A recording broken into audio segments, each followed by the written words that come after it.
Just space a little. Okay, no, Extra. Dido. Come on, I want to inside.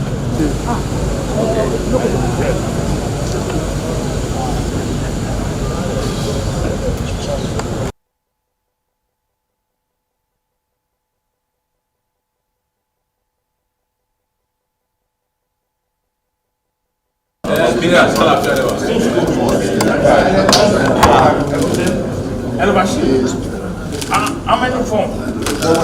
Thank you.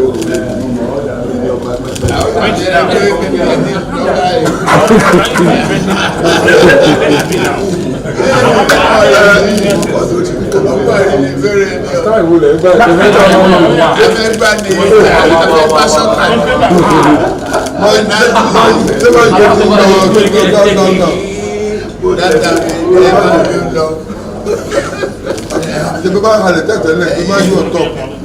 People know what I see. I was worried. I was worried.